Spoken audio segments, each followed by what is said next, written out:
Hello दोस्तों, आप लोग का हमारे चैनल में स्वागत है। आज हम देखने वाले हैं स्थिर वैद्युत विभव तथा धारिता, जो हमारा चैप्टर 2 है, उसके सारे मोस्ट इम्पॉर्टेंट क्वेश्चन मैं लाया हूँ। ठीक है, 1 नंबर वाले, 2 नंबर वाले, 3 नंबर वाले और यहाँ तक कि 5 नंबर वाले क्वेश्चन भी मैं इसमें पूरा आपके लिए एकदम छाट के पूरा साल का जो प्रीवियस ईयर क्वेश्चन होता है उसमें हमने लाए हैं। ठीक है, और क्वेश्चन बैंक से मैंने भी कितना देखा है, सारे मेरे पास सेट भी हैं। मैं उन सब का क्वेश्चन एकदम से देख के जो आ सकते हैं 2025 बोर्ड एग्जाम में, उन सब का मैं लाया हूँ। ठीक है, तो पहला जो विकल्पीय कर रहा है कि वैद्युत विभव का मात्रक है, तो आपके असर में जूल प्रति कूलाम, कूलाम प्रति जूल, या जूल इंटू कूलाम, या न्यूटन प्रति कूलाम। तो इसको समझिएगा। तो क्या कर रहा है कि वैद्युत विभव का मात्रक मतलब भी का मात्रक पूछ रहा है। ठीक है, आप लोग कमेंट कीजिए। तो भैया क्या कह रहा है कि वैद्युत विभव का मात्रक, ठीक है, तो भी बराबर पूछा है, तो भी बराबर कहता है डब्ल्यू अपन के क्यों। डब्ल्यू का मात्रक क्या होता है, जूल, इसका मात्रक कूलाम, तो जूल प्रति कूलाम का option number A the right answer. ठीक है, पहला जो है वो सही उत्तर है। अब दूसरा क्या कह रहा है कि ए व बी के बीच तुल्य धारिता निकालिए। तो ये देखिए, फिगर देख रहे हैं ना, इसमें ये ए है, यहाँ पे बी, इसकी तुल्य धारिता निकालनी है। तो ये भैया ये देखिए, ये किस क्रम में, ये श्रेणी क्रम में है, क्योंकि पहले संधारित्र का पहला सिरा दूसरे संधारित्र के पहले सिरे के साथ जुड़ा है ना, देखिए। ठीक है, ये ऐसे जुड़ा है। और यहाँ पे अगर हम तीनों खींच के एक साथ यहाँ पे ले आते, यहाँ पे ए है, यहाँ पे बी है, तो भैया कोई चेंज होगा क्या? अब बताइए, यहाँ पे बताइए, इनमें कोई अंतर है? दोनों एक ही चीज़ है ना, हम उसको खींच के बड़ा कर दिए हैं। तो ये कौन से, ये तीनों श्रेणी क्रम में हो गया। 3 माइक्रोफैरड कैसे है, श्रेणी क्रम में है। ठीक है, तो श्रेणी क्रम का फार्मूला क्या होता है कि 1/c बराबर 1/c1 plus 1/c2 plus 1/c3, ऐसे डॉट डॉट डॉट। तो यहाँ पे 3 है, तो 3 लेते हैं, तो 1/3 प्लस 1/3 प्लस 1/3, 3 एक साथ हो जाएंगे, ये लसो समान है, तो 3 बटा के यहाँ पे 3 हो जाएगा, कर जाएगा, क्या मिलेगा हमें 1।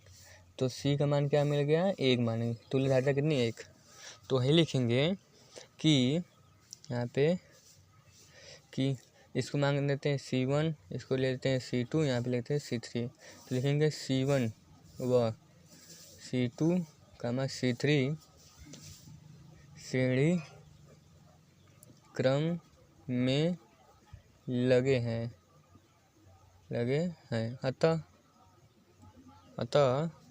अतः बराबर क्या हो जाएगा, 1/c बराबर क्या हो जाएगा, 1/c1 plus 1/c2 plus 1/c3।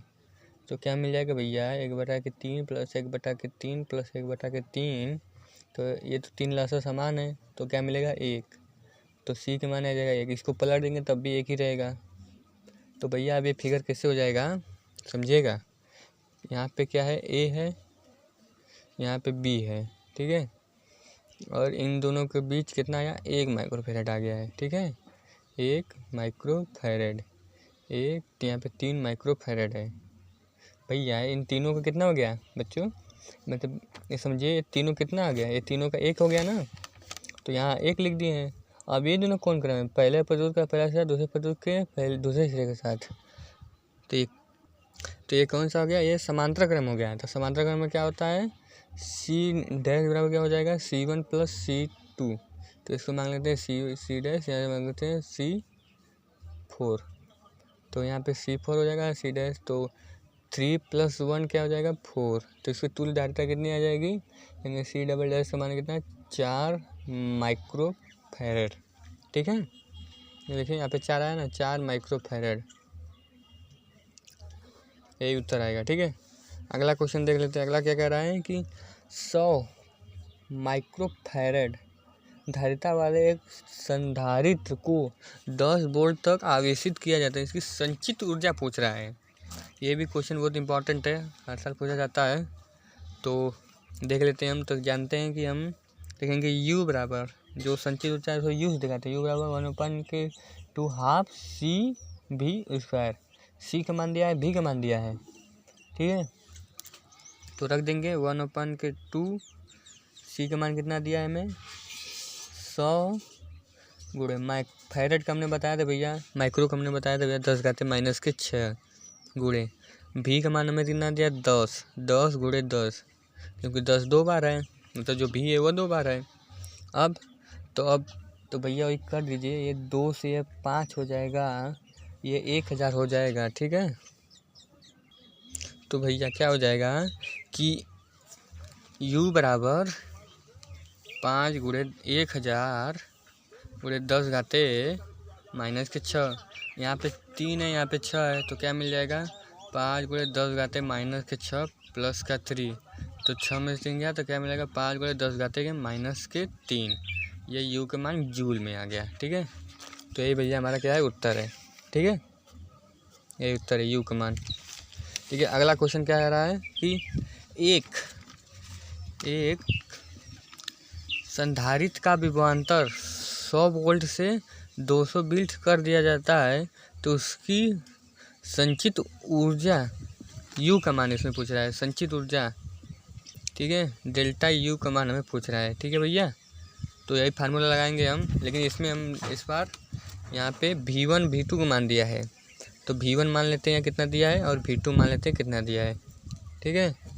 तो भैया क्या हो जाएगा कि V1 बराबर दिया है 100 वोल्ट और V2 मान दिया 200 वोल्ट, तो डेल्टा V निकालेंगे तो 100 माइनस 200, तो कितना मिल जाएगा भैया, हमें मिल जाएगा 200 माइनस, बड़ा में छोटा घटाएंगे, गलत हो गया है थोड़ा सा, तो मिल जाएगा 100 वोल्ट तक, ठीक है। अब यहाँ पे C का मान, यहाँ पे C का मान हमें दिया है 10 माइक्रो कूलाम, ठीक है, 10 माइक्रो फैरेड दिया है, ये क्वेश्चन थोड़ा सा एरर है, पर यहाँ पे 10 माइक्रो फैरेड, ठीक है। तो U बराबर निकालेंगे, डेल्टा U बराबर क्या होता है 1/2 C, यहाँ पे डेल्टा V का होल स्क्वायर हो जाएगा, तो 1/2 गुणे 10 घाते माइनस के 6 गुणे, अब यहाँ पे इसका मान कितना है 100 गुणे 100, तो इसका भैया ऐसे कट जाएगा ये 5, तो एक इसका मिल जाएगा कितना 5 गुणे 10 घाते माइनस के यहाँ पे 6 प्लस 2 + 2 कितना होता है 4 हो जाएगा भैया, ठीक है। तो यहाँ पे मिल जाएगा हमें 5 गुणे 10 घाते 4 में से 2 गया 10 घाते माइनस के 2, ठीक है, इसका मान तक जूल में, ठीक है भैया, यही हमारा उत्तर है U का मान। संचित ऊर्जा का फार्मूला है यही है 1/U, मतलब U बराबर 1/V 1/2 CB स्क्वायर, क्या भैया है, ठीक है। चलिए अब हम देख लेते हैं अगले क्वेश्चन को, इसको नोट कर लीजिए, ठीक है। अब हम अगला क्वेश्चन देखते हैं। तो अगला क्वेश्चन क्या कर रहा है कि 100 यहाँ P है वो पिको फैरेड है, तो इसका भी देख लीजिए आप लोग कि जो एक पिको फैरेड में कितना होता है 10 घाते माइनस के 12, ठीक है, एक पिको फैरेड में 10 घाते माइनस के 12, ठीक है, ठीक है भैया। तो क्या हो जाएगा कि जो एक पिको फैरेड में 10 घाते माइनस 12 होता है, तो हमें फैरेड मतलब C का मान दिया है, C का मान 10 पिको फैरेड, तो इसको बदल लेंगे तो 10 गुणे 10 घाते माइनस के 12 फैरेड। संधारित्र 20 वोल्ट बैटरी जोड़ा जाता है, V का मान दिया हमें भैया 50 वोल्ट, तो संधारित्र की संचित ऊर्जा, फिर U का मान पूछ रहा है भैया, तो U का मान 1/2 CB स्क्वायर। तो इतना आसान क्वेश्चन है, आप लोग कमेंट जरूर कीजिएगा कि इसका उत्तर क्या होगा। वीडियो रोक के आप, हमने 2 क्वेश्चन इसी प्रकार करवा दिए, आप इसका उत्तर बताइएगा मुझसे पहले कमेंट में, ठीक है, आपका हो जाना चाहिए। तो हम करते हैं ये, तो 1/2 हो जाएगा, C का मान दिया है 10 गुणे 10 घाते माइनस के 12 गुणे, V का मान दिया है 50 गुणे 50, ठीक है, 2 से काट देंगे इसे तो कितना हो जाएगा 25 पंजे 125 हो जाएगा यहाँ पे। तो क्या हो जाएगा 125 हो जाएगा गुणे इसका 1 0, यहाँ पे 1 0, 10 डबल 0 हो जाएगा 10 घाते माइनस के 12, ठीक है, ये U बराबर चल रहा है। तो क्या हो जाएगा अब U बराबर 25 को इसी तरह रख देते हैं 125 गुणे 10 घाते यहाँ पे माइनस के 12 प्लस के 2, ठीक है। तो क्या हो जाएगा 1.25 गुणे 10 घाते यहाँ पे माइनस के 10 प्लस के